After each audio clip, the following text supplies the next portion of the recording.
여러분 안녕하십니까? 뉴스가 있는 저녁 안보라입니다. 조국 후보자의 마라톤 기자간담회에 이어서 오늘은 한국당의 맞볼 간담회가 3시간 정도 진행됐습니다. 하실 말씀들 많으시겠죠? 샵 0945번의 유료 문자 열려있고요. 유튜브 팟빵 댓글도 보내주십시오. 방송에서 함께하겠습니다. 잠시 후에 이종훈 평론가와 함께 짚어보고요. 여야의 입장도 직접 들어보겠습니다. 더불어민주당 박찬대 원내대변인 그리고 자유한국당의 조경태 최고위원 잠시 후에 연결합니다. 혹시 누이저 가족들께서도 하실 질문 있으시면 미리 보내주세요. 제가 대신 물어보겠습니다. 먼저 청와대 소식부터 짚어보겠습니다. 문재인 대통령은 조국 법무부 장관 후보자에 대한 인사청문 보고서를 6일까지 보내달라고 요청했습니다. 그러니까 7일부터는 언제든 임명할 수 있다는 얘기입니다. 이 내용은 임성호 기자가 정리해드립니다.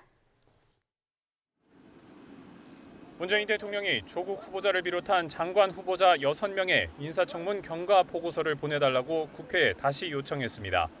새로 정한 시한은 오는 6일까지입니다. 이에 따라 7일부터는 국회가 청문 보고서를 채택하지 않더라도 문 대통령은 언제든 조 후보자를 장관으로 임명할 수 있습니다. 순방에서 돌아온 직후인 이번 주말 임명이냐, 귀국 후 업무를 시작하는 다음 주 초쯤 임명하느냐의 문제입니다. 동남아 3개국을 순방 중인 문재인 대통령은 9월 6일 귀국해 이들 후보자들에 대한 임명 여부를 결정할 예정입니다. 청와대는 조 후보자 인사청문회의 증인 신청을 무산시키려 재송부 기한을 짧게 잡은 거라는 자유한국당의 주장을 반박했습니다. 보통 사흘이나 닷새, 열흘을 재송부 기한으로 정했는데 이번에도 원래는 사흘을 예정했다가 대통령 순방 기간이라는 변수 때문에 부득불 나흘로 늘렸다고 밝혔습니다. 윤도한 국민소통수석은 그동안 청와대는 여야가 앞서 합의한 2일과 3일 청문회를 지켜줄 것을 여러 차례 요청해왔다고 강조했습니다. 또 재송부 기한인 6일 전에라도 여야가 합의한다면 조 후보자 인사청문회는 물리적으로 가능하다고 본다고 밝혔습니다. 조 후보자의 국회 기자간담회에 대해서도 거듭 긍정적으로 평가했습니다. 윤 수석은 그간 언론이 제기한 의혹에 대해 조 후보자가 성실하게 답한 것으로 본다며 나머지 평가는 국민이 하실 거라 본다고 말했습니다. 여야가 조 후보자 인사청문회 일정조차 다시 잡지 못한 상황에 문 대통령이 나흘간의 재송부 기한을 통보하면서 조 후보자 임명은 사실상 초읽기에 들어간 모습입니다. YTN 임성호입니다. 자유한국당은 맞불 간담회를 열었습니다. 조국 후보자의 딸과 관련한 새로운 의혹도 제기했습니다. 민주당은 맞대응은 하지 않았습니다. 대신 검찰 수사를 정조준했습니다. 조은지 기자입니다. 조국 법무부 장관 후보자가 11시간 마라톤 간담회를 한 바로 그 자리에서 자유한국당이 맞불 간담회를 열었습니다. 조국 후보자가 자료도 증인도 야당도 없는 독백 무대로 대국민 기만극을 벌였다면서 조목조목 해명을 반박했습니다. 사모펀드를 몰랐다는 해명은 거짓이고 펀드 의결권을 쥐려고 전 재산보다 많은 75억 원을 투자 약정했다고 따졌습니다. 조국 패밀리가 이 펀드를 지배하기 위해서 100억 중에 25억 누가 들어와도 자기의 의결권을 블로킹할 수 있습니다. 마이너스 통장이다? 크레딧 카드다? 이거 다 거짓말입니다. 딸 학사비리 의혹에 대한 추가 공세도 계속됐습니다. 부산대 의전원 합격 통보 이튿날 서울대 환경대학원에 휴학계를 냈고 이때 허위 진단서를 첨부했다는 주장입니다. 진단서, 연번호, 관련되는 병명, 그 진단 기간, 그 어떤 자료도 지금 그 백지인 상태로 저희들한테 자료를 보내고 있습니다. 딸이 영어를 잘해 논문 일저자가 됐다는 조국 후보자의 해명에는 공익 제보를 받았다며 딸의 한영외고 시절 영어 성적을 공개했습니다. 대부분 다 6등급, 7등급, 8등급 다 이해합니다. 유일하게 영어 회화는 4등급을 받은 적이 2번 있고 내년 살림살이를 다루는 예결위에서도 크고 작은 조국 대전이 이어졌는데 맹공을 퍼붓는 한국당을 상대로 민주당은 검찰의 정치 개입 가능성을 집요하게 파고들었습니다. 법무부 장관도 청와대도 어느 누구도 사전에 보고받지 못했다고 합니다. 명백히 검찰 일부의 하극상이라고 항명이라고 생각합니다. 검찰이 이렇게까지 나선 것은 일종의 청문권에 대한 좀 침해다라는 생각이 좀 들어서 저는 그렇게 유쾌하지는 않았습니다. 박상기 법무부 장관은 검찰이 수사 내용을 공개했다면 피의 사실 공표에 해당할 가능성이 있다고 설명했습니다. 여야가 마주 앉아 따지고 묻는 청문회 대신 언론을 들러리 세워 자기 선전에만 열을 올리는 볼썽사나운 민심쟁탈전이 계속되는 상황입니다. YTN 조은지입니다. 윤석열 검찰총장을 비롯해서 검찰에서는 어제 조국 후보자의 간담회를 묵묵히 지켜봤다고 합니다.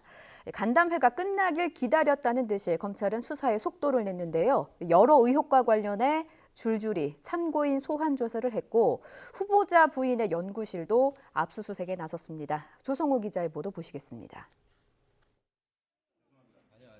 검찰이 단국대 의대 장영표 교수를 참고인으로 소환했습니다. 조국 법무부 장관 후보자 딸이 고교 시절 제1저자로 이름을 올린 병리학 논문의 책임저자이자 딸 동창생의 학부모입니다. 후보자 딸 조모 씨는 지난 2007년 장 교수 연구실에서 2주 동안 인턴을 했고 2009년 3월 학술지에 실린 병리학 논문의 제1저자로 등재됐습니다. 저자 자격 논란과 더불어 대학 진학을 위한 특혜를 받았다는 의혹이 불거졌습니다. 대학 가는데 미국 대학 가는데 도움이 될 거라고 생각을 해서 일저자로 하고 그렇게 된 거죠. 후보자 부인 정경심 씨와 자녀, 처남 가족까지 모두 14억 원을 들인 사모펀드가 투자한 가로등 전멸기 생산업체 임원도 참고인 조사를 받았습니다. 수사를 본격화한 지 일주일 만에 검찰은 추가 강제 수사에도 나섰습니다. 후보자 부인 정 씨가 교수로 일하는 경북 영주 동양대 교양학부 연구실을 압수수색했습니다. 정 씨는 부산 부동산 위장 매매, 딸의 입시 장학금, 사모펀드 투자 등 의혹 전반에 관여한 것으로 의심받고 있습니다. 검찰은 한국국제협력단에도 수사 인력을 보내 딸의 해외 봉사활동 관련 내역을 확보했습니다. 이 밖에도 지난 압수수색 과정에서 조 후보자 측의 증거인멸 정황을 포착해 살펴보는 것으로 전해졌습니다. 검찰은 11시간에 걸친 조국 후보자의 해명 기자간담회를 묵묵히 지켜봤습니다. 사실상 장관 임명만을 남겨둔 상황이지만 검찰은 계획한 일정대로 수사를 진행한다는 방침입니다.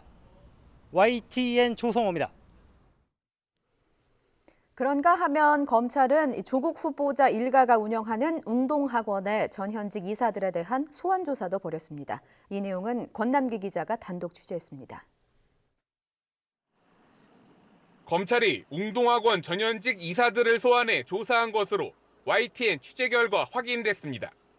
검찰은 국회 청문회 증인으로 채택됐던 김모 이사 등을 불러 운동학원 운영과 채무관계 전반을 조사한 것으로 전해졌습니다.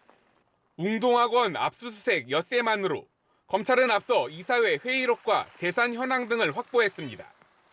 운동학원은 조국 후보자의 어머니가 이사장인 학교 법인으로 부인 정경심 씨가 현직 이사고 조 후보자 본인도 10년 동안 이사였습니다. 과거 운동학원은 50억대 공사 대금을 둘러싼 조 후보자 동생 조모 씨와의 소송에서 변론 없이 패소했는데 이후 조 씨가 운동학원 사무국장이었다는 사실이 드러나며 이른바 위장소송 의혹이 불거졌습니다. 여기에 조 후보자 본인도 이사였던 만큼 배임죄가 될 수 있다는 의혹도 제기됩니다. 앞서 운동학원을 사회에 환원하겠다고 밝혔던 조 후보자는 기자 간담회에선 문제가 없다며 적극적으로 해명했습니다. 저희 동생은 학교에 대해서 공사대금에 대한 채권을 가지게 되었지만 본인은 아무것도 남는 게 없게 되었습니다. 그래서 나중에 소송을 통해서 그걸 확인하고자 했던 것이지. 이런 가운데 검찰은 딸의 입시 과정에서 조 후보자가 직접 부정한 청탁을 했다는 의혹과 관련해 서울대 의대를 압수수색했습니다.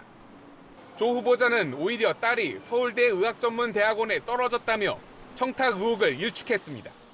서울대 학과장님께 우리 딸이 이번에 응시하는 한 적 없습니다. 제가 저희 아이 때문에 한 적 없고요. 저희 아이는 서울대 의전원에 1차는 붙었지만 2차에서 떨어졌습니다. 조 후보자와 가족들을 대상으로 한 검찰의 수사가 속도를 내는 가운데 운동학원 소송 당사자인 동생 조 씨 등 가족들의 소환도 임박했다는 관측이 나옵니다. YTN 권남기입니다. 자세한 전국 상황 이종훈 정치평론가와 함께 이야기 나눠보겠습니다. 어서 오십시오. 안녕하세요. 저희 먼저 청와대 예, 선택부터 좀 보겠습니다. 6일까지 청문 보고서 보내달라 요청을 했습니다. 나흘이라는 시간을 줬는데 어떤 배경이 있다고 보시는지요? 그러니까 이번 주 안에 다 지금 마무리를 짓겠다 이런 의지로 좀 일단 읽힙니다. 예. 그러니까 뭐 재송부 요청은 최장 10일 이내에서 할 수 있는 거 아니겠습니까? 예. 그런데 아마 그렇다고 또 하루 이틀 주기에는 또 너무 또 각박한 감도 없잖아 있고 하니까 약간 이제 말미를 주되 어찌됐건 이번 주 안에는 그 임명까지 마무리를 짓겠다라고 하는 의지로 읽히고요. 여기에는 역시 약간 정치적인 고려도 좀 포함이 돼 있는 것 같습니다. 그건 무슨 말씀이세요? 그러니까 내년이 아니고 다음 주로 넘어가게 되면, 예. 그러니까 이 추석 시즌으로 들어가잖아요. 예. 그래서 어찌됐건 추석 그 민심과 관련해서 빨리 이 문제를 종결을 짓고 좀 가겠다 이런 의지로 좀 읽힙니다. 그러면 주말에 임명을 강행할 것으로 보이십니까? 아니면은 네. 뭐 9일을 예상하는 시나리오도 있던데요? 글쎄요, 그러니까 그렇게까지 안 끌지 않을까 싶습니다. 그러니까 뭐그 6일 날까지 기한을 주고 예. 뭐 그 다음 날 바로 임명할 수 있는 거 아니겠습니까? 예. 그렇게 해서 빨리 마무리를 이번 주 안으로 지금 마무리를 짓지 않을까 이렇게 좀 보고 있습니다. 네. 나흘이라는 시간이 있고요. 이제 내일부터 보면은 사흘 정도의 기간이 이제 여야가 조금 얘기를 나눌 수 있는 기간인 것 같습니다. 혹시 이 기간 안에 청문회가 열릴 수 있다고 보십니까? 그러니까 뭐 물리적으로 불가능하지는 않습니다. 불가능하진 않다. 그러니까 지금 안 그래도 정의당 쪽에서 지금 뭐 인사청문회 지금이라도 빨리 열자라고 지금 이야기를 하고 있는 그런 그 상황이고요. 그러니까 바른미래당하고 민주평화당 뭐 이런 쪽에서도 협조를 하고 하면 사실은 그 더불어민주당이 반대한다 하더라도 그러니까 열 수는 있는 거죠. 그래서 뭐 지금 그 가능성은 여전히 좀 남아는 있다라고 좀 생각을 합니다. 그러니까 시간이 이제 촉박할 경우에 이제 증인 채택 문제 이런 것들이 이제 또 다른 또 이제 또 변수로 또 대두할 수는 있는데요. 그러니까 그 증인 채택 문제가 좀 계속 지금 변수가 되고 있잖아요. 그런데 자유한국당이 일단 뭐 가족 증인 부르는 부분에 대해서 일단 좀 포기를 했잖아요. 가장 최근에 이제 그런 상황이기 때문에 그러니까 이 증인 채택 부분도 뭐 그 야당들이 다 모여서 합의하는데 그렇게 어렵지는 않을 것이다. 그러니까 조 후보자 본인과 그리고 뭐 가족 중요한 인물 한두 명, 예를 들어 뭐 지금 대표적으로 지금 여러 가지 핵심 쟁점과 관련해서 좀 많이 역할을 한 것으로 보이는 부인 정도 부르는 실제로 뭐 올지 안 올지는 모르겠으나 그런 정도에서 합의를 해서 진행을 하려고 마음 먹으면 충분히 진행을 할 수 있다 이렇게 생각합니다. 네. 그 점에 대해서 좀 더 질문을 드리면 한국당 나경원 원내대표는 뭐 오늘이라도 뭐 증인 채택해서 청문회 열자라는 입장이고 법사위 더불어민주당 간사인 송기현 의원은 뭐 여야가 합의되면 오늘이라도 가능하다. 그러니까 어쨌든 여야의 입장은 그런데 왜 합의가 안 되는 부분인지 좀 이해가 안 되거든요. 그러니까 뭐 기본적으로 이제 더불어민주당 쪽에서 이제 별로 응할 생각이 지금 없는 것, 이제 그것이 이제 가장 이제 작용을 많이 하는 거죠. 서로 말로만 합의하면 청문회 열 수 있다 계속 하는 겁니까? 그러니까 민주당은 지금 뭐 그 어제 그 기자간담회로 이제 모든 그 일이 좀 끝났다라고 지금 보는 이제 그런 입장인 거죠. 그러니까 이제 별로 이렇게 인사청문회를 지금이라도 개최하는 문제에 대해서 적극성을 보이고 있지 않는데요. 이건 좀 태도 변화를 좀 해야 한다라고 저는 생각을 합니다. 어느 쪽이요? 그러니까 더불어민주당의 생각을 바꿔야 한다라고 저는 봐요. 어떤 식으로요? 왜냐하면 그러니까 인사청문회를 어찌됐건 여는 방향으로. 어쨌든 청문회를 열어야 국회의 의무를 다하는 것이다. 의무를 다하는 것이기도 하고요. 사실은 이번에 굉장히 바람직하지 않은 그 선례를 지금 남겼습니다. 그러니까 인사청문 대상인 후보자가 국회에 와서 기자간담회를 하고 지금 인사청문회가 안 열리면 그것으로 그냥 인사청문회를 가름하는 이런 그 선례를 남겨버렸어요. 자, 그런데 더불어민주당이 계속 여당만 하나요? 아니라는 겁니다. 언젠가는 야당도 하게 될 텐데 그때 여당이 이런 식으로 했을 때 과연 어떻게 대처를 하겠습니까? 어떤 논리로 이걸 막을 수 있냐는 겁니다. 어찌됐건 국회에서는 합법의 룰 안에서 모든 일을 해결하도록 노력을 해야 되고 선례도 그런 방향으로 쌓아나가는 것이 바람직한 거죠. 자, 근데 이미 이제 일은 벌어졌어요. 그 후보자를 국회로 불러들여서 뭐 기자간담회까지 이제 했다라고 전제한다면 이게 한 번으로 끝나야지 계속 이게 두 번, 세 번 계속 반복이 되는 상황으로 가서는 안 된다라는 겁니다. 사실 처음이 쉽지 두 번, 세 번은 처음이 어렵지 두 번, 세 번은 좀 쉬울 수도 있는 거잖아요. 예, 그렇습니다. 그리고 당장 이번 정부 하에서도 앞으로 뭐 인사청문회를 또 개최해야 될 일이 분명히 또 발생할 텐데 그때 여야 간 합의가 안 되면 모든 후보자에게 이런 기회를 또 줄 겁니까? 그러니까 그것도 역시 바람직하지 않다는 거예요. 그런 식으로 가게 되면 인사청문회 제도 자체가 완전히 무력화돼 버리는 겁니다. 그리고 그걸 스스로 여당이 앞장서서 무력화시키는 역할을 하게 된 격이라는 거죠.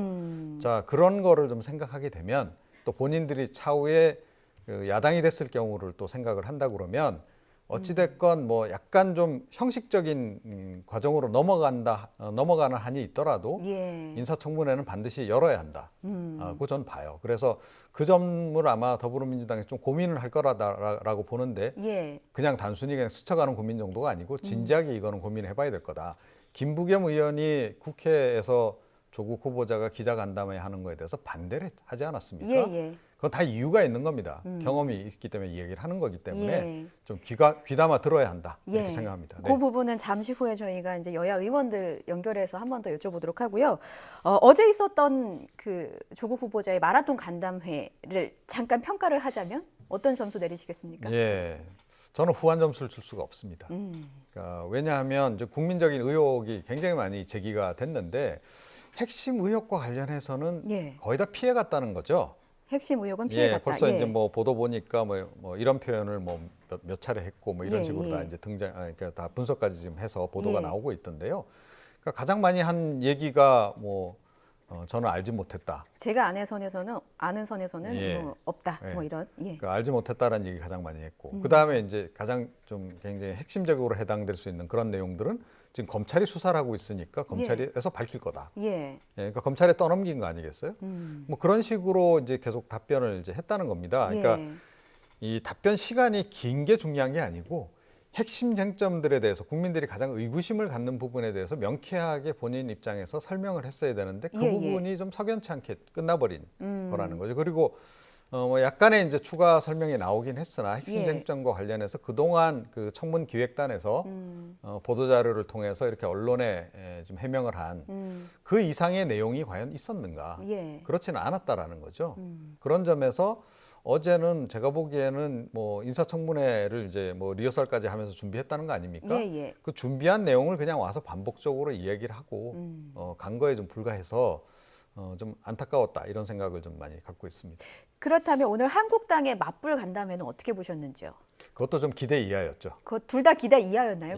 그렇습니다. 오늘 그러니까 한국당의 간담회 평가. 뭐 자유한국당이 상당히 지금 뭐 그 동안에 준비를 많이 한 것처럼 이야기를 해왔고 오늘 그 기자간담회 관련해서도 뭐 사전에 상당히 기대감을 좀 이제 고조시키는 그런 이제 얘기도 많이 했단 말이에요. 그래서 들어가면 뭔가 좀 이렇게 이제까지 나오지 않았던 그런 좀 그러니까 추가적인 의혹, 또 그와 관련한 증거 이런 것들이 나올 줄 알았는데. 그러니까 뭐 일부 증거들을 제시하긴 했습니다.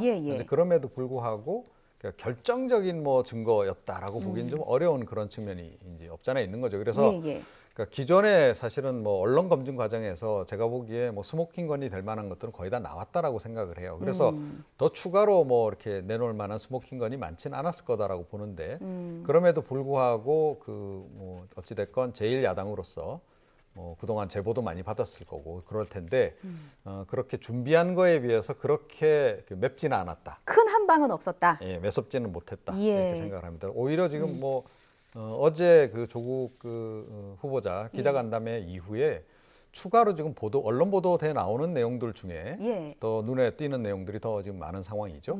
그렇군요. 자, 일단 그 부분은 잠시 후에 짚어보기로 하고 저희가 여야 의원들 연결하기로 해서요. 지금 평론가께서도 저와 코앵커로 한번 질문하셔도 괜찮을 듯합니다. 혹시 질문 생각나시면 저에게 말씀해 주시고. 자, 이번에 더불어민주당 박찬대 원내대변인과 좀 잠시 얘기를 나눠보죠. 의원님 안녕하십니까? 안녕하세요. 박찬대 의원입니다. 어제 뭐 11시간에 걸친 기자간담회였습니다. 민주당의 내부 평가는 어떻습니까? 어저께 11시간 동안 한 100여 건의 질문에 답변하는 과정을 지켜보았는데요. 후보한테는 어떻게 보면 처음 주어지는 해명의 기간이 아니었나. 그동안 뭐 3만 건, 뭐 60만 건이라고 하는 어마어마한 기사들이 의혹과 함께 많이 제기가 되었는데요.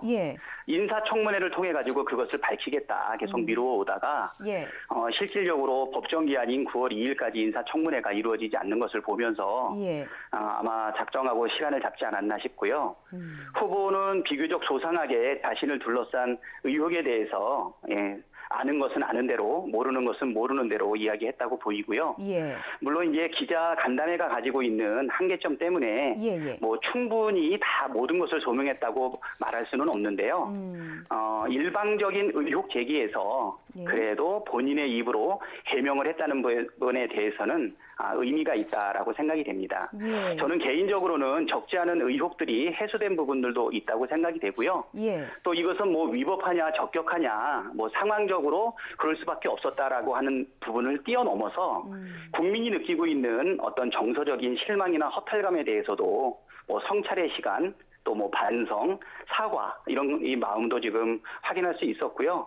저는 이제 개인적으로 분명하게 솔직하고 성실하게 소명했다 이런 부분 확인할 수 있었습니다. 또한 여러 가지 어려움이 많이 있음에도 불구하고 법무부 장관의 소임이 주어진다면 권력기관 개혁에 대해서 아주 단호한 의지를 보였다라고 하는 부분이 되고요. 의원님 앞서 한계점 질문에 지적해 주셨는데 이제 스스로 한계점도 있었다라는 부분도 언급해 주셨는데 혹시 다시 청문회 열 수는 없는 겁니까? 합의 안 됩니까?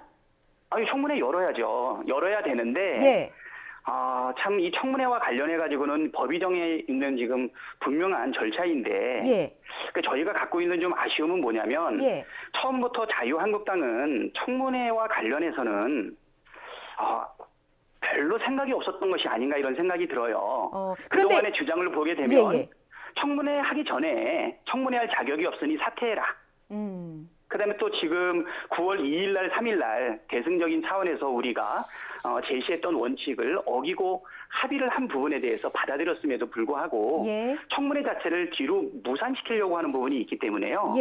저희 입장에서는 청문회를 통해 가지고 조국 후보가 국민 앞에서 또 우리 인사청문위원들 앞에서 자기가 스스로 해명하고 그다음에 여당과 야당 의원의 질의를 통해 가지고 분명하게 공방을 갖는 공정한 청문회 링에 올라가는 걸 우린 당연히 원하죠. 자유한국당이 보수 야당에서는 오히려 기자간담회가 청문회를 회피하려는 꼼수다 이렇게 지적을 하던데요, 의원님? 아니 그건 말도 안 되죠. 제가 아까 한계점도 말씀을 드렸지만 기자간담회는 기자간담회 아니겠습니까? 그동안 뭐 엄청나게 많은 의혹들이 불거졌는데 거기에 대한 제대로 된 해명이 한 번도 없지 않았어요. 그러다 보니까 불가피하게 선택했던 뭐랄까 보완적 방법이지 인사청문회를 통해 가지고 속속들이 얘기할 수 있는 기회만 주어진다면 아마 그거를 기다리고 있었고 우리 당에서도 조속하게 청문회를 진행하기 위한 일관되고 그다음에 진정성 있는 노력은 계속 해왔다고 저희는 보여요. 네네. 오늘 한국당의 반박 간담회 혹시 보셨습니까? 뭐 여전히 의혹을 제기하던데 어떻게 평가하시는지요? 뭐 몇 시간 되지 않는데도 불구하고 끝까지 볼 수가 없었어요. 뭐 첫 번째로부터 이제 인사청문회 책임 떠넘기부터 시작이 되지 않았나요? 그리고 그동안 제기했던 거에서 한 발자국도 더 밖으로 나가지 못했었고요. 그렇다고 뭐 기자들의 날카로운 질문에 대해 가지고 답변했던 것도 아니라고 생각이 됩니다. 그래서 결국은 후보자 본인에 대한 검증은 뒷전이고 여전히 가족과 일가 친척에 대한 공세만 반복하고 있었는데요.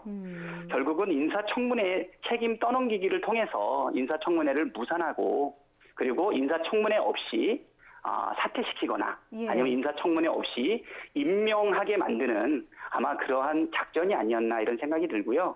정량만 노출된 알맹이 없는 간담회였다. 저는 그렇게 생각됩니다. 이 야당 쪽에서 계속 청문회를 요청하고 있는 상황인데 혹시 어떤 협상이 진행 중입니까? 협상은 오늘 이제 그 재송부 기간이 6일로 주어졌기 때문에요. 뭐 당연히 뭐 협상은 이루어지고 있다고 생각이 되고요. 그리고 자유한국당이 지속적으로 청문회를 요청을 했는데 민주당이 그거를 계속 거부했다라고 하는 것은 조금만 내용을 살펴보더라도 그건 뭐 말도 안 되는 어거지 아닌가 생각이 되어요.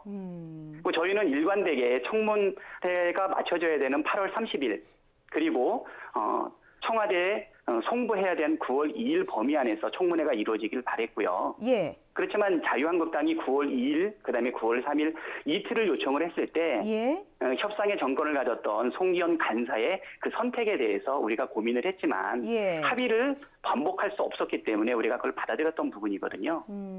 그리고 그동안의 관례에 맞지 않게 가족 증인들에 대해서 뭐 집요하게 주장을 했고 물론 93명이라고 하는 말도 안 되는 청문 인원까지 했던 부분이 있었는데요. 그런데 나중에 나경원 원내대표가 가족 증인 양보하겠다라고 밝히지 않았습니까?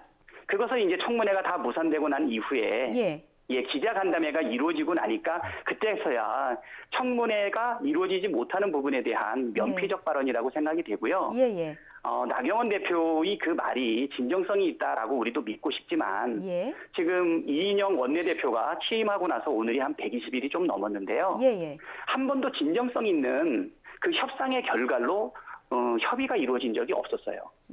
그러다 보니까 그것도 상당히 정략적인 제안일 뿐이지 과연 자유한국당이 청문회를 개최할 마음이 정말 있는 것인가 이런 생각이 들고요.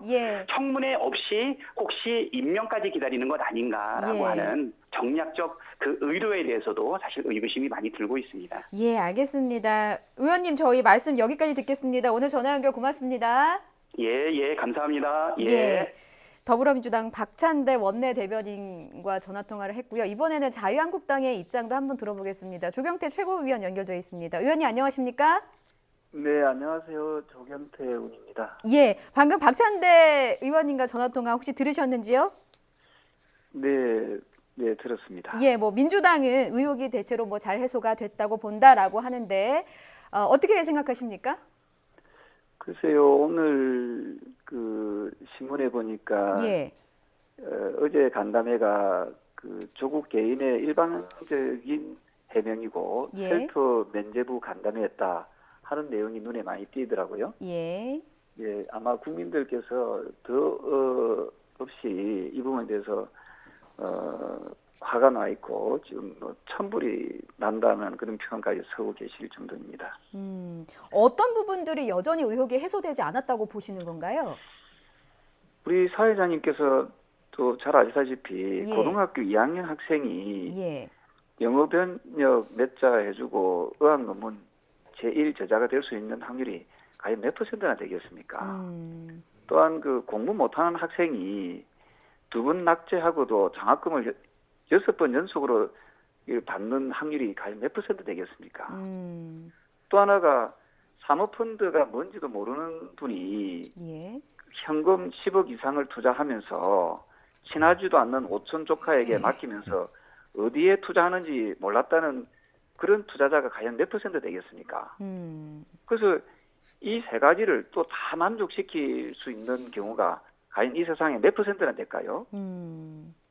이 부분에 대해서 우리 국민들께서 이 조국 그 후보자의 그 부도덕함, 위선적인 것을 지적하고 즉각 사퇴하라고 지금 주장하고 있는 날이겠습니까? 기자 간담회에 대해서 정당성에 대해서는 논란이 많아서 이 부분은 평론가와 따로 말씀을 나누기도 하고 사실 조국 후보자는 국회가 청문회에서 해명할 기회를 주지 않았다. 그래서 기자 간담회를 열 수밖에 없었다라는 입장인데요. 네, 참 지나가는 소가 웃을 일이죠. 소가 웃을 일이다. 어제 간담회 할 때 이분이 문과라서 자기는 제1 저자가 뭔지 잘 모른다고 이야기하지 않았습니까? 자, 그럼 이 글은 누가 썼을까요? 이 트윗을 한 분입니다. 어느 분인지 한번 보겠습니다. 이공개 논문의 경우 제1 저자 외에 제2, 제3 등 저자는 제1 저자에게 조언, 조력을 준 사람을 다 올리는 것이 규칙이다. 이 말을 누가 했겠습니까? 이 말을 사회자님 누가 했겠습니까? 혹시 모르십니까? 바로 조국 그 자신이 2012년도에 트윗에 올린 글입니다. 그러니까 이렇게 뻔뻔한 거짓말을 하고 있는 거지요. 의원님 혹시 조국 후보자 청문회가 다시 열릴 가능성은 없겠습니까? 청와대는 6일까지 청문 보고서 재송부를 요청한 상황이거든요. 그래서 지금 저는 야당 원내대표도 참 잘못했다고 생각해요. 왜냐하면은 지금 국민들은 분노하고 궁금한 것은 조국 자신과 조국 딸입니다. 지금 20, 30대가 분노하는 것은 조국 딸이 어떻게 해서 장학금을 그렇게 낙제 점수를 받으면서 6번 장학생이 되고 어떻게 해서 고등학교 2학년이 제1 저자가 될 수 있느냐 논문에 이 부분에서 분노하고 있는 거 아닙니까? 그러면은 정인도 많이 필요 없어요. 정인은 조국 딸 한 사람, 조국 딸한테 요 논문을 네가 썼느냐 하고 물어보는 거 사실 확인은 해야 되는 거 아닙니까, 그죠? 청문회를 열려면 조국 딸이 증인으로 나와야 한다 이런 말씀이십니까? 그렇습니다. 그래서 조국 씨도 어저께 본인은 당당하다고 이야기하지 않았습니까? 예. 잘못이 없는데 왜 못 나올 이유가 뭐가 있습니까? 그래서 조국 딸하고 조국 씨 후보자 본인이 나와가지고 청문회를 하루를 하든지 이틀을 하든지 저는 청문회를 이틀씩이나 할 필요 없다고 생각해요. 하루면 되지 않습니까? 조국 딸한테 이 논문을 썼는지 안 썼는지 하기만 하면 되는 거지요. 네. 예, 의원님 이제 뭐 가족들의 증인 채택 문제와 관련해서는 지금까지 계속 논란이 있어 왔기 때문에 사회자님, 가족이라는 표현을 쓰면 안 되지요. 당사자죠, 당사자. 의혹의 당사자다라는 말씀. 아니 어떻게 조국 딸을 갖다가 조국 씨 본인한테 물어보십시오. 정유라에 대해서 그렇게 비판했던 분이 그러면은 은행일치가 돼야 되는 거 아닙니까? 지금 조국 딸도 나이가 올해 28살인가 29살쯤 되지요. 이미 성인입니다. 얼마든지 나와서 본인 이야기를 당당하게 할 수 있겠지요. 왜 그걸 숨기려고 합니까? 알겠습니다. 이 문재인 정권이 반칙이 없는 사회, 원칙 있는 사회를 만들겠다고 하지 않았습니까? 자, 의원님 당당하게 나와서 청문회에서 국민적 의혹을 해소시켜주면은 참 좋겠다 이런 생각을 합니다. 의원님 의견 잘 들었고요. 자, 청와대는 6일까지 이제 기한을 정해줬고 7일부터는 어느 때고 임명할 수가 있습니다. 절차상으로는 이게 문제가 없는 것으로 보이는데요. 어떻게 생각하십니까? 이 청와대가 보면은 개혁이라는 말을 쓰잖아요. 사법개혁, 무슨 개혁, 그죠? 개혁을 입에 오려내리려면은 국민의 뜻에 순응하는 자세부터 가져야 된다 생각을 합니다. 지금 국민들께서는 조국 후보자에 대해서 상당히 분노하고 있지 않습니까? 그럼 이 부분에 대해서 진정으로 청와대가 촛불 혁명에 의해서 만들어진 정부라면은 촛불 민심을 따라와야지요. 왜 거기서 역행하려고 하고 있습니까? 민심을 역행하려 하고 있다는 부분까지 지적을 해주셨습니다. 자유한국당 조경태 최고위원이었고요. 의원님 저희 말씀 여기까지만 듣겠습니다. 고맙습니다. 네, 감사합니다. 지금 여야 의원들 연결해서 입장 들어봤는데 평론가님께서 질문할 기회가 없었습니다. 죄송합니다. 어떻게 들으셨습니까? 제가 물어보고 싶었던 거 다 여쭤보신 것 같고요. 저는 지금 제일 궁금한 게 지금이라도 그러면 이제 6일까지 시한을 지금 일단 벌은 거 아니겠습니까? 그 사이라도 국회 인사청문회를 반드시 여는 것이 야당도 야당이지만 여당의 입장에서도 좋을 거다라고 말씀드렸고 이게 국회에 좋은 나쁜 선례를 남기지 않는 길이기도 하다라고 이제 강조를 드렸기 때문에 어찌됐건 그게 좀 반드시 성사가 좀 됐으면 좋겠다 이런 생각이 들고요. 근데 조금 전에 박찬대 의원이 약간은 여지가 있는 듯한 발언을 좀 하지 않았습니까? 그래도 인사청문회 관련해서 뭔가 얘기가 있지 않겠냐. 제가 보기에는 정의당하고 더불어민주당 간에 지금 인사청문회 개최 부분에 대해서 논의가 좀 진행될 가능성은 없잖아 있다라고 생각이 돼요. 그러니까 심상정 대표께서 지금 계속 인사청문회 빨리 하자라고 얘기를 하고 있잖아요. 정의당의 요구는 지금 민주당 입장에서도 외면하기가 좀 힘들다는 거죠. 그래서 아마 그 두 당 간에는 약간 얘기가 진행될 수 있는데 거기서 조금 더 넓혀서 이번에 자유한국당 마지막에 나경원 원내대표가 제안한 것도 있고 하니까 조국 후보자 한 명을 부르든 아니면 한두 명의 가족을 추가하든지 해서 그 선에서라도 이 인사청문회를 반드시 개최하는 쪽으로 그렇게 결론을 좀 내렸으면 좋겠습니다. 알겠습니다. 자, 그렇다면 이번에는 어제 있었던 조국 후보자의 마라톤 간담회 를 좀 하나하나 짚어보도록 하죠. 조국 후보자의 해명입니다. 먼저 딸과 관련해서 의학 논문 제1저자, 앞서 조경태 의원도 좀 지적한 바가 있습니다만 의학 논문 제1저자에 기자된 건 영어를 잘했기 때문이다라는 것이 조국 후보자의 해명이었고요. 그런데 오늘 한국당의 주강덕 의원이요. 한영애고시죠. 이 장문 성적을 제시를 했습니다. 이 영어 실력에 의문이 있다는 건데 이 부분은 어떻게 보시는지? 그러니까 제보를 이제 받은 모양입니다. 그래서 이제 성적 내용을 이제 공개를 했고, 그러니까 이 독해라든가 또 하여튼 영작이라든가 이런 능력이 6등급 이하면 상당히 좀 낮은 건데 이런 정도 가지고 과연 그 논문에 그 영작이라든가 이런 쪽에 큰 기여를 할 수 있었겠는가? 이게 이제 왜 그러냐면 이 장영표 교수가 그 부분을 강조해서 이야기를 했기 때문에 이런 이제 반론까지 나오게 되는 거예요. 자, 그런데 번역이라는 거 해보셔서 아시겠지만 영어만 잘한다고 되는 거 아닙니다. 그렇죠. 해보지는 않았습니다. 국어도 잘해야 됩니다. 예, 그렇죠. 예, 그래서 오늘 공개하는 김에 차라리 국어 성적도 함께 공개했더라면 훨씬 더 좋지 않았을까? 사실 조국 후보자는 이제 딸이 어린 시절에 외국에서 오래 생활해서 이제 한국어 실력이 좋지 않았다라고 고백을 했잖아요. 네. 예. 그러니까 어차피 이제 공개할 거면 그렇게 했더라면 조금 더 치명적일 수 있었겠다라는 생각이 좀 들긴 해요. 근데 어찌 됐건 그런데 이게 사실은 본질은 아니죠. 그러니까 처음에 장 교수가 해명한 것 자체가 저는 비상식적이었다라고 생각을 합니다. 영어를 뭐 잘해서 영어 그쪽에서 기여를 많이 해서 일저자로 올렸다. 이거 자체가 사실은 비상식적인 거 아니겠어요? 이제 그거보다는 오히려 지금 본질은 이제 고등학생임에도 불구하고 또 이 분야에 대한 전문적인 식견도 없음에도 불구하고 제1저자로 올랐다라고 하는 것이 문제가 있는 거고 분명히 그 점에 대해서 그 점과 관련해서는 장 교수가 잘못한 거라고 저는 보거든요. 이건 뭐 객관적인 사실이라고 봅니다. 자, 그 부분을 그냥 인정을 했으면 되는 건데 인정을 하지 않다 보니까 이제 이런 해명까지 나오게 되는 그런 그 상황으로까지 왔다 이렇게 생각을 합니다. 예, 장학금 관련한 해명도 짚어보겠습니다. 이제 반납하려 했지만 불가능하다는 답변을 받았다라는 게 조국 후보자의 해명이었고요. 의문은 정말 반납할 방법이 없는 걸까입니다. 어떻게 생각하시는지요? 근데 뭐 그 이제 그 장학 관련한 그 재단 그쪽 관계자들의 설명에 따르면 이제 그 이후에 그러니까 이제 조 후보자 그 딸이 그러니까 휴학으로 해서 이제 뭐 그런 문의를 했고 뭐 어찌됐건 반납을 하지 않는 쪽으로 이렇게 결론을 내린 건데 그 이후에는 반납을 하지 않아도 된다는 식으로 규정이 바뀌었나 봐요. 2015년이라 그럽니다. 근데 이 시점에서는 그때는 이 반납하지 않도록 이렇게 규정하도록 규정된 바가 없다는 거예요.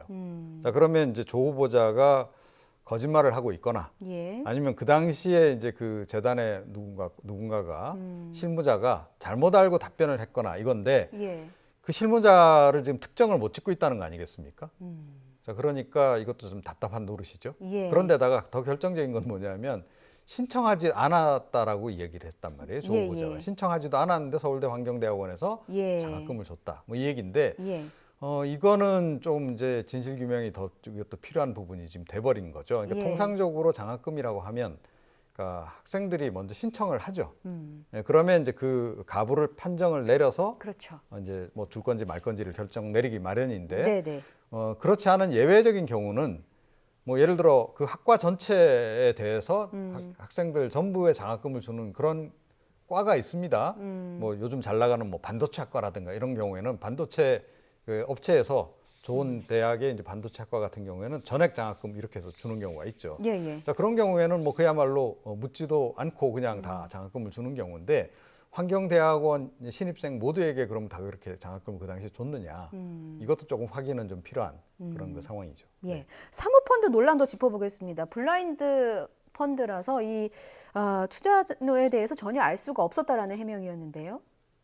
근데 그게 이제 통상적으로 사모펀드의 이제 운영 그 관례라든가 이런 걸로 볼 때 좀 납득이 안 된다는 이제 지적이 좀 많이 나오고 있죠. 그러니까 이제 보통 이제 직장인들 펀드 투자 해보셨는지 모르겠습니다만 펀드가 많잖아요. 뭐 해외에 뭐 투자하는 펀드도 있고 국내에 투자하는 펀드도 있고 뭐 자원에 투자하는 펀드도 있고 채권에만 뭐 투자하는 펀드도 있고 여러 가지 펀드가 있는데 보통 이제 일반인들은 자기가 직접 주식 투자하고 싶지만 잘 알지도 못하고 정보도 없고 시간도 없고 하니까 그냥 펀드 뭐 수익률 좋은 데를 찾아서 이렇게 이제 보통 부탁을 하기 마련 아니에요. 그러면 이제 운영사가 알아서 이제 그 투자를 하는 겁니다.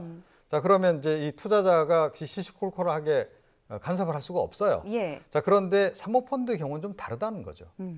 그리고 이제 이번 같이 그러니까 이 운영사에서 요 만든 이 펀드 경우에 그러니까 이 조국 후보자 가족 그다음에 조국 후보자의 처남의 그 가족만 들어가 있는 그 패밀리 펀드의 성격이 굉장히 강하다라는 거죠. 자, 이런 경우에는 그러니까 뭐 그분들이 투자한 게 거의 전액 아닙니까? 자, 그런데 예를 들어 20억이 이제 그렇게 해서 이제 모였어요. 그래서 그 가족들만으로 투자해서 이제 20억이 모여서 이제 펀드가 하나 형성이 됐는데 자, 그거를 뭐 분산 투자를 하는 것도 아니고 운영사가 뭐 자기네들이 판단을 해서 포트폴리오 구성을 해서 이렇게 하는 게 아니고 특정해서 하나에다 다 투자를 해버린 겁니다. 자, 그랬을 때 투자자에게 묻지도 않고 이렇게 일방적으로 운영사에서 하느냐. 예. 사모펀드의 경우에는 그런 경우가 거의 없다는 거예요. 자, 그래서 이게 좀 논란이 되는 겁니다. 예. 그래서 지금 조국 후보자의 해명에도 풀리지 않는 의문들에 대해서 지금 정리를 해주셨고요. 그렇다면 이 조국 후보자의 간담회를 본 일반 시민들은 어떤 생각을 갖고 있는지 저희가 오늘 현장에 나가서 한번 들어봤거든요. 영상으로 만나보시겠습니다. 법사위에서 공식적으로 인사청문회가 오늘 안 된다는 것을 확인했습니다. 인사청문회가 언제 열릴지 알 수 없고 오늘이 마지막 날입니다. 이런 상황에서 오늘이 아니면 제가 저의 최소한의 이야기를 국민 여러분께 알릴 기회가 없어지는구나 생각했습니다.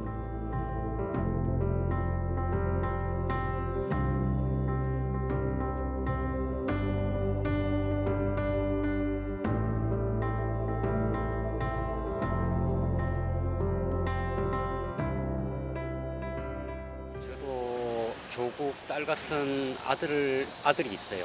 지금 10년째 지금 박사 과정을 밟고 있는데 10년 동안 지금 그 연구 한 편을 쓰는데 엄청나게 고생을 많이 해요. 근데 고등학생이 2주 만에 연구 논문을 썼다는 건 도대체 이해가 안 되고 해명도 아닌 변명이라고 저는 봐요. 말도 안 되는 변명만. 그분은 이제 법무부 장관으로서 앞으로 해야 될 일이나 그런 거에 대한 비전이라든지 정책이라든지 이런 거를 좀 보고 판단해 주셨으면 좋겠고, 가족의 허물이나 이런 거 가지고 조국 후보자가 적당하지 않다 이런 거는 아니라고 생각합니다. 가족적인 문제라고 하지만 따님은 어쨌든 그 과정을 잘 밟았었고 그로 인해서 피해자는 이미 생겼고, 근데 그거에 대해서는 어쨌든 되돌릴 수 없는 결과인 거잖아요. 그러니까 아무래도 그거에 대해서는 책임을 어떻게 지실 건지가 사실 궁금하기도 하고 의혹 푸는 게 먼저가 아닌 것 같긴 해요. 법무부 장관으로서 앞으로 해야 될 일이나 그런 부분에 대해서 좀 더 사람들이 객관적으로 봤으면 좋겠고, 아직은 의혹만으로는 사람을 판단하기에는 조금 섣부른 것 같아요. 예, 시민들의 의견도 팽팽하게 갈리고요. 저희가 앞서 이 유이적 가족들께 의견을 보내달라고 좀 요청을 드렸거든요. 네. 샵 0945번의 유료 문자, 유튜브 팟빵으로 여러분들의 의견 받았는데 잠시 시청자 여러분들의 의견도 좀 소개하겠습니다.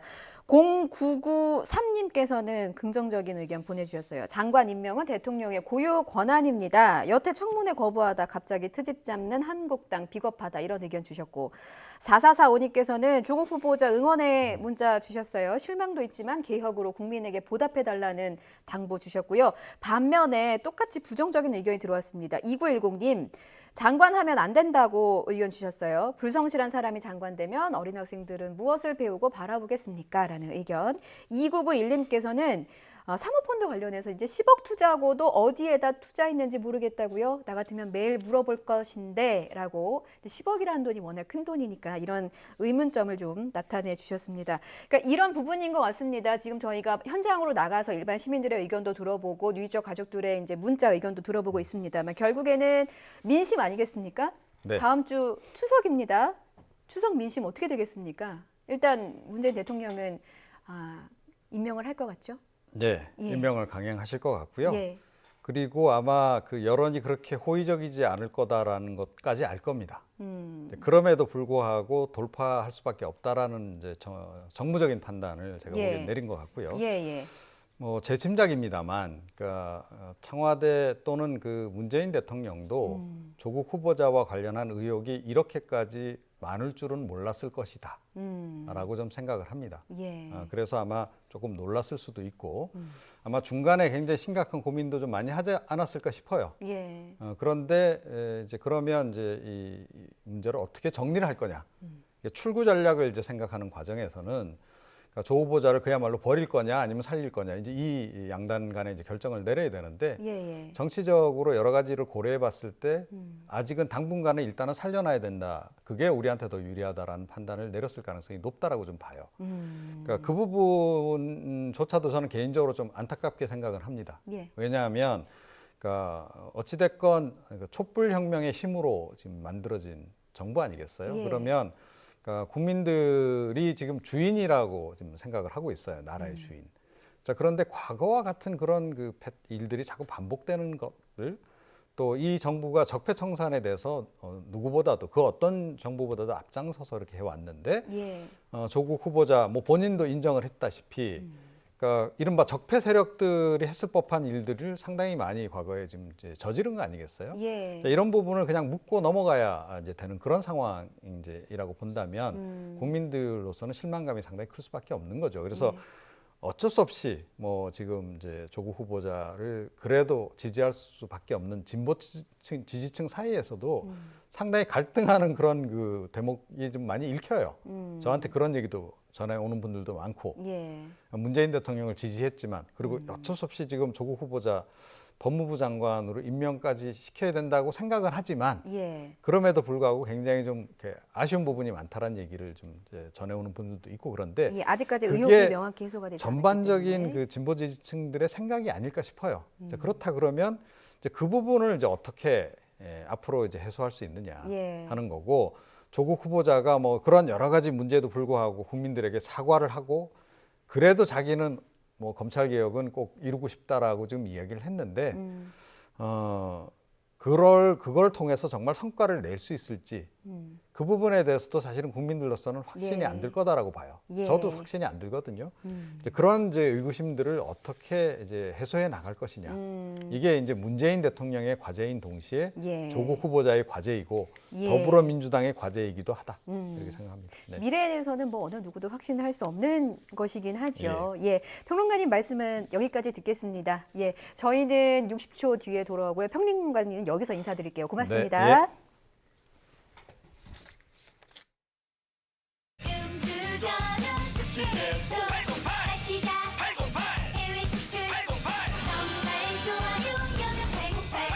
신제품 여명천사.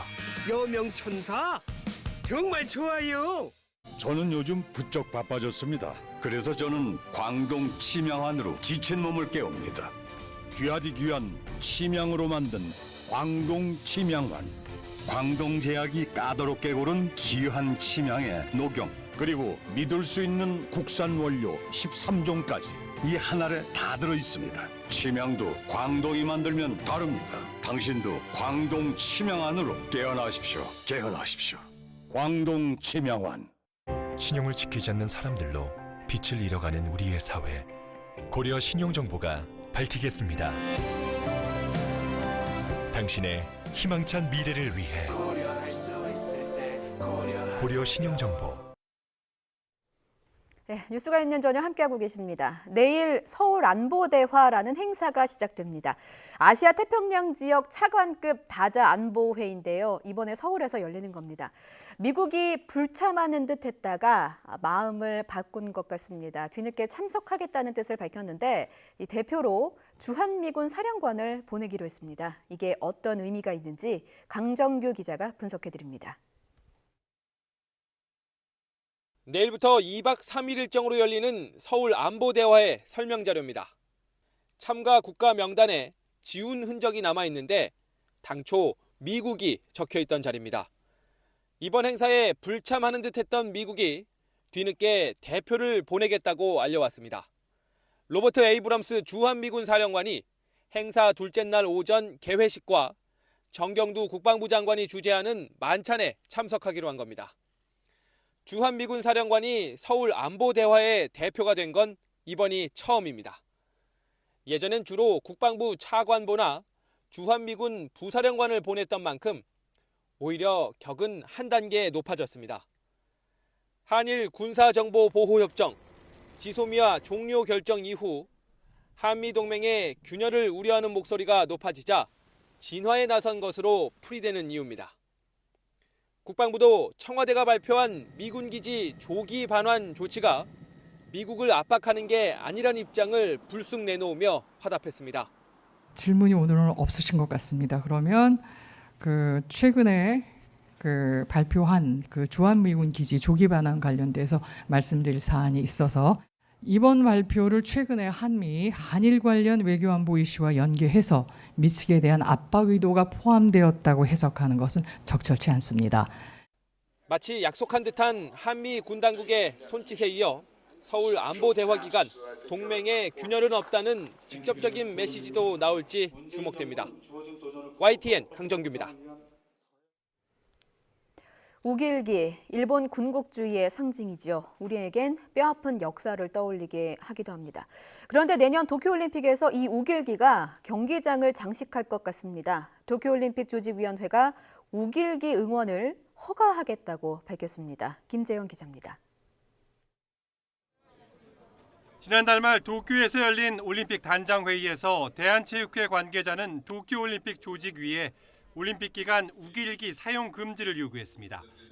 경기장에서 일본 관중의 우길기 응원이 이루어질 경우 한국 관중과의 충돌이 우려된다며 우길기의 경기장 반입 금지를 요구했지만 도쿄올림픽 조직위는 확답을 피했습니다.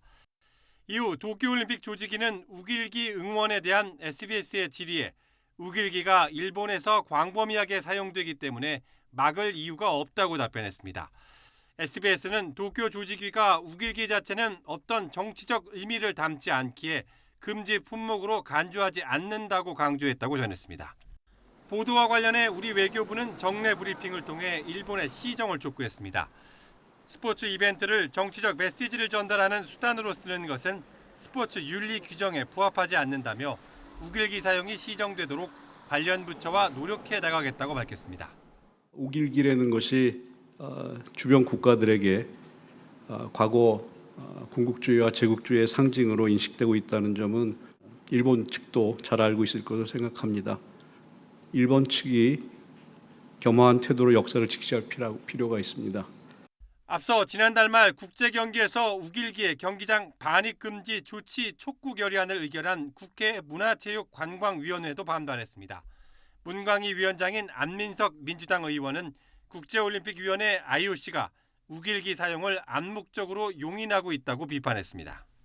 도쿄올림픽 경기장이 우길기로 뒤덮인다면 대한민국 국민들과 아시아인들은 일본 제국주의 만행으로 인한 참혹한 고통을 과거에서 2020년으로 강제 소환당하게 될 것이다.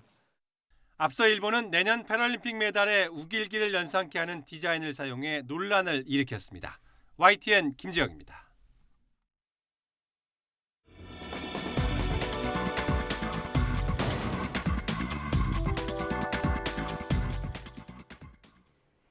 예, 브리핑이 있는 저녁입니다. 이현아 기자와 함께합니다. 어서 오십시오. 안녕하십니까? 예, 오늘 첫 소식 들어보겠습니다. 네, 어제 CJ그룹 이재현 회장의 장남 이선호 씨가 액상 대마를 밀반입하다가 적발됐다는 소식 들으셨을 텐데요.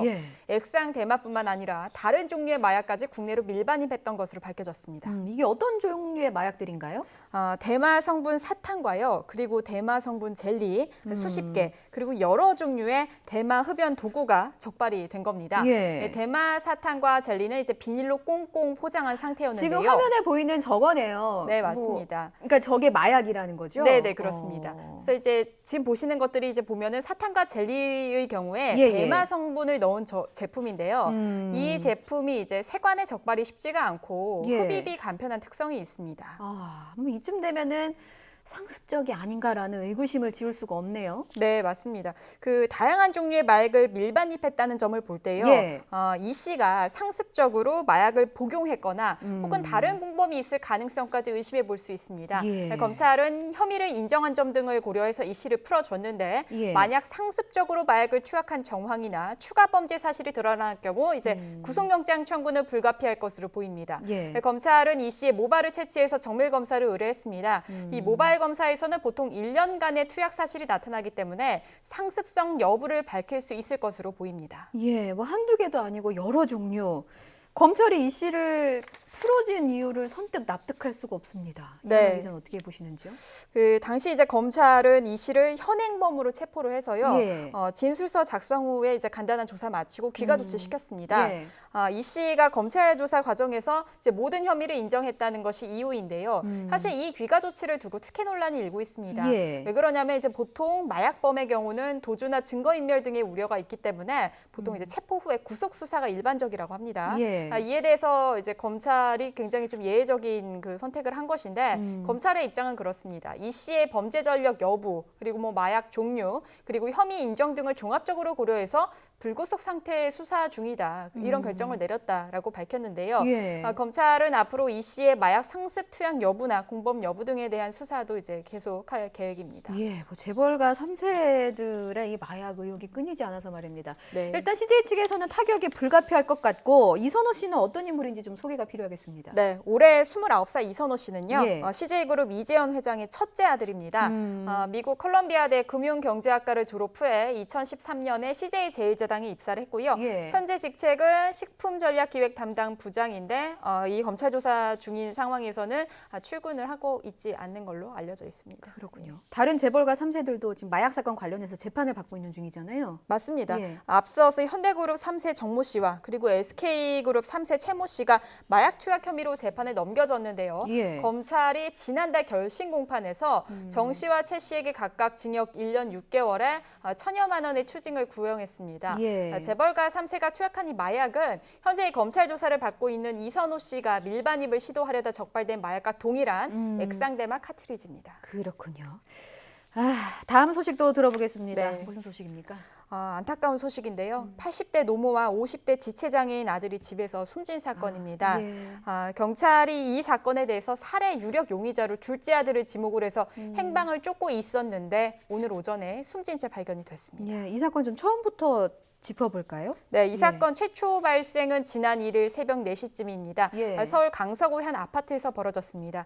자택에서요, 88살 노모 구모 씨와 첫째 아들인 53살 신모 씨가 숨진 채 발견이 된 겁니다. 예. 경찰은 당시 이 사건의 살해 유력 용의자로요, 둘째 아들인 51살 신모 씨를 지목했고 행방을 쫓고 있었습니다. 예. 그런데 오늘 오전 10시쯤에 이 유력 용의자였던 둘째 아들 심 씨가 서울 강동구 한강공원 물속에서 숨진 채 발견이 된 겁니다. 둘째 아들의 사망 원인이 나왔습니까? 현재 그 부분에 대해서도 경찰 수사가 한창 진행 중입니다. 예. 경찰은 일단 심 씨가 극단적 선택을 했을 가능성에 좀 무게를 두고 있지만요. 뭐 타살 등 다양한 가능성을 열어두고 숨진 원인을 수사 중입니다. 그런데 경찰이 둘째 아들을 유력한 용의자로 본 이유가 있습니까? 네, 있습니다. 예. 경찰이 이제 사건 현장과 그리고 두 시신 등에서 타살 혐의점이 예. 발견됐다라고 판단을 한 것인데요. 당시 이제 두 시신 모두 둔기에 의한 외상 흔적이 발견이 됐고 예. 한 차례가 아닌 여러 차례 흉기에 찔린 흔적이 발견이 된 겁니다. 또 취재 결과 시신 머리 쪽에 조금 더 많은 공격이 있었던 것으로 확인이 됐는데요. 예. 이러한 점들이 어떤 의미가 있는지 전문가의 이야기 직접 들어보시겠습니다. 치명상 같은 신체 부위, 머리라든가 심장 쪽이나 경동맥 같은 쪽이라고 하면은 아주 마음을 먹고 그 살해를 하는 이런 형태가 되겠고요. 또 그 수차례, 여러 차례 반복해서 이 가학적인 그런 그 행태의 범죄라고 하면은 굉장히 깊은 감정의 골이 높은 그런 형태의 범죄로 분석을 하고, 만약에 대퇴부 이와 이제 뭐 팔이라든가 손이라든가 아니면 허리 아래쪽 같은 공격은 이 죽일 의사는 없었지만 감정이 굉장히 골이 깊은 상태에서 범죄 행위로 볼 수가 있거든요. 이 대목이 좀 눈에 들어옵니다. 감정의 골이 굉장히 높은 상태. 네. 이제 뭐 범죄 심리를 좀 분석해 주셨는데 네. 아직은 이 숨진 둘째 아들이 범행을 저질렀다고 저희가 단정 지을 수는 없겠습니다만 네. 만약에 그렇다는 가정하에 예. 범행 동기를 그럼 어떻게 저희가 예상해 볼 수 있을까요? 예, 아직 뭐 수사 중인 상황입니다. 예. 하지만 이제 사건 발생 전 이 가정의 좀 상황을 보면은 예. 경제적 어려움이 있었고 가정 내 불화가 있었는데 이 두 가지가 범행 동기 중 하나로 제기가 되고 있습니다. 예. 먼저 이들 모자, 그러니까 노모와 첫째 아들이요 기초생활수급자로 일정 직업이 없었습니다. 특히 이제 첫째 형인 심 씨는 지체장애인이었고요. 노모 역시 거동이 불편해서 요양보호사나 뭐 장애인 활동보조인 도움이 늘 필요했습니다. 예. 그러니까 이런 모자의 사실상 부양 의무자는 안타깝게도 이번 사건의 유력 용의자로 지목됐던 둘째 아들 심 씨였습니다. 예, 심 씨가 일용 노동을 하면서 힘겹게 생계를 이어가는 등 이제 상황이 편치 않았는데요. 그러니까 결국 이 심 씨가 여러 가지 어려움 등을 이유로 해서 간병살인이라는 좀 극단적 선택을 한 것이 아니냐 이런 조심스러운 분석이 나오고 있습니다. 예, 뭐 아직 결과가 다 나온 것은 아닙니다만 네, 그런 분석까지 들어봤습니다. 이현아 기자였습니다. 수고했습니다. 감사합니다. 네, 여러분 요즘 밥상 물가 어떻게 느끼십니까? 명절도 앞두고 있는데 뭐 생각보다는 안정적이다 이렇게 느끼시는 분들도 꽤 계실 듯합니다. 지난달 소비자 물가 상승률이 사상 처음으로 마이너스를 기록했습니다. 그런데 물가가 오르지 않는 게 마냥 좋은 것은 아닌 게요. 디플레이션, 즉 물가도 떨어지고 경제 활동도 침체되는 그런 경기 침체의 늪에 빠질 수 있기 때문입니다. 그런데 정부와 한국은행은 디플레이션을 우려할 만한 상황은 아니라고 합니다. 디플레이션 논란 오인석 기자입니다. 밥상 재료 가격 변동에 민감한 주부들은 최근 물가에 대해 어떻게 느끼고 있을까? 오르지는 않았는데 비슷한 것 같아요. 근데 명절 앞두고 예년에 비해서는 많이 오르는 편은 아닌 것 같아요. 실제로 살펴보니 1년 전보다 배추와 무 가격이 급락했고 복숭아, 마늘, 돼지고기 가격도 내렸습니다. 휘발유와 경유, LPG 가격 역시 하락했고 남자 학생복과 학교 급식비는 40% 이상 가파른 하향 곡선을 탔습니다. 농축수산물의 가격 하락과 석유류 가격 안정세, 정부의 교육복지 정책 영향 등으로 지난달 소비자 물가 상승률은 0.0%를 기록했습니다. 지난 1965년 관련 통계 작성 이후 역대 최저 수준인데 물가 지수로는 마이너스 0.038%로 사실상 마이너스입니다. 소비자 물가는 올 들어 0%대를 지속하며 저물가가 계속되고 있습니다. 농산물 같은 경우 양호한 기상 여건에 따라 생산량 증가로 가격이 하락했고 특히 작년도 8월 달에 폭염 등으로 높은 상승률을 보인 기저효과에 기인한다고 생각됩니다. 통계청은 사실상 마이너스 물가 상황이 2, 3개월 동안 더 이어질 것으로 전망하면서도 상품과 서비스 가격이 전체적으로 떨어지는 디플레이션 상황은 아니라고 선을 그었습니다. 기획재정부와 한국은행도 비슷한 진단을 내놨습니다. 일시적으로 0% 내외로 상당폭 낮아지겠으나 이 같은 공급 측면에서의 하방 압력이 점차 완화되면서 내년 이후에는 1%대로 높아질 것으로 예상하고 있습니다. 하지만 우리 경제가 이미 디플레이션에 진입했다는 분석도 나오고 있습니다. 경기 부진화에서의 물가 하락이 이어지고 있는 상황은 디플레이션이 진행되고 있는 것으로 봐야 될 것 같고요. 추가적인 경기 회복이 이루어지지 않는다면 상황이 더욱 악화될 수도 있는 것으로 판단됩니다. 정부는 저물가가 장기화할 경우 경제 활력을 떨어뜨리는 요인이 될 수 있을 것으로 보고 수출과 내수 활성화를 위한 하반기 경기 보강 대책을 마련하겠다고 밝혔습니다. YTN 오인석입니다. 이번엔 날씨 알아봅니다. 13호 태풍 링링이 다가오고 있습니다. 이 홍콩에서 낸 이름인데 링링, 귀여운 소녀를 부르는 애칭입니다. 이름과는 다르게 이 태풍 매서울 것 같습니다. 지금 곳곳에 폭우가 쏟아지고 있는데요. 태풍 링링은 주말쯤에 수도권을 관통할 것으로 보입니다. 기상청의 추선희 예보 분석관을 연결해서 자세한 전망 들어봅니다. 안녕하십니까? 네, 안녕하세요. 예, 지금 곳곳에 가을 장맛비가 쏟아지고 있는데 지금 어느 지역에 비가 제일 많이 내렸습니까?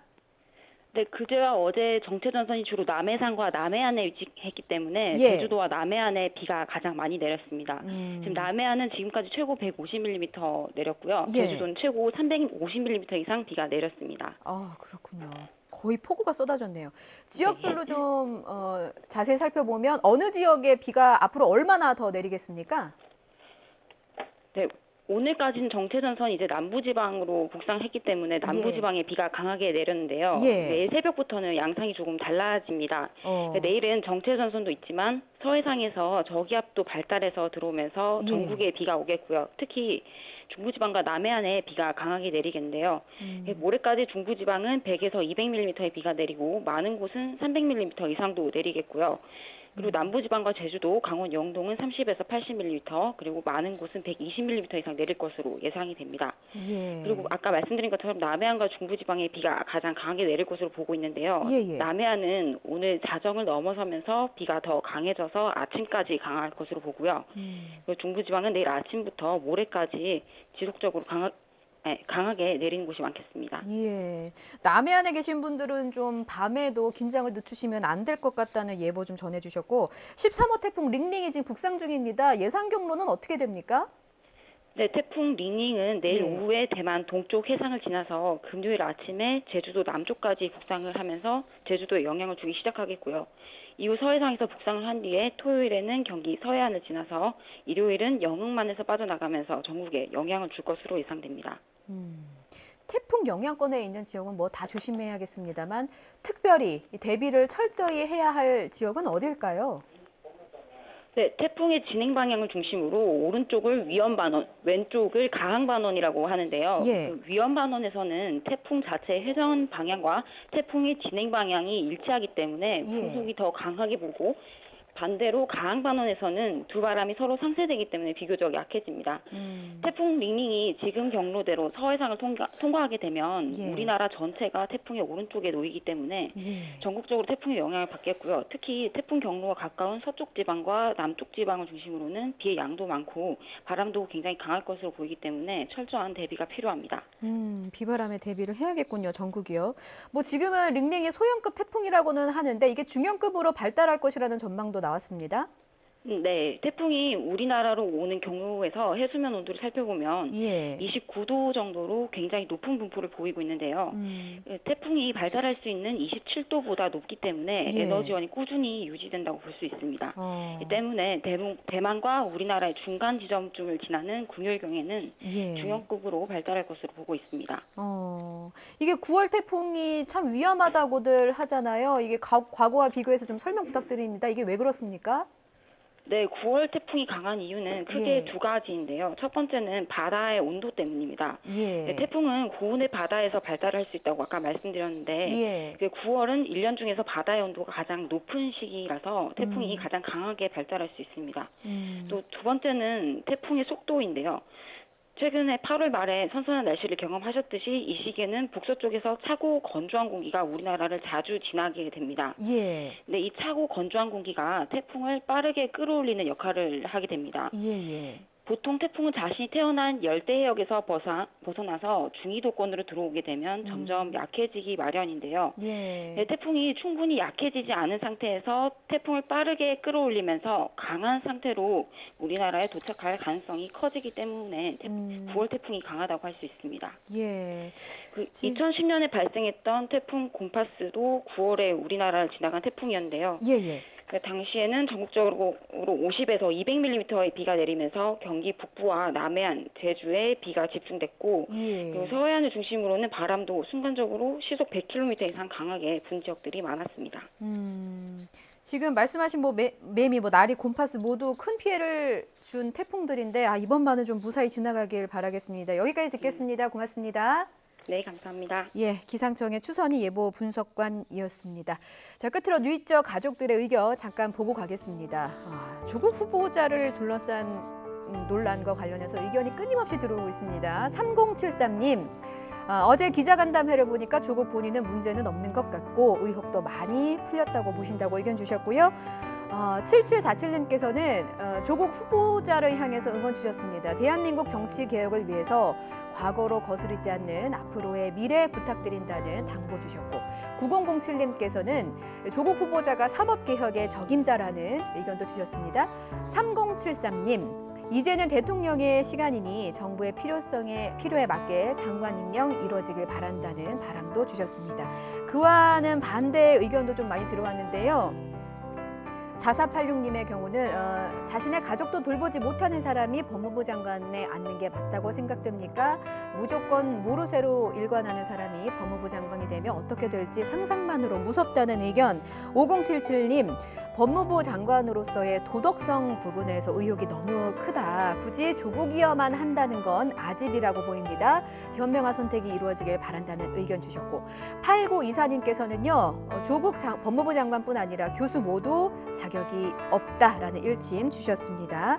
유튜브에서 남푸른 하늘님, 나랑 다른 의견을 갖고 있으면 이렇게 국론을 분열시키는 정치권과 언론을 반성하길 바란다는 의견도 유튜브 통해서 들어왔습니다. 모두 의견 감사드리고요. 이번에는 음악이 있는 저녁입니다. 콜드플레이의 Fix You 준비했습니다. 상처 입은 누군가를 위로하는 곡입니다. 오늘도 고된 하루를 보낸 모든 분을 응원하면서 Fix You 함께 듣겠습니다. 저는 내일 저녁 7시 반에 다시 찾아뵙죠. 여러분 고맙습니다.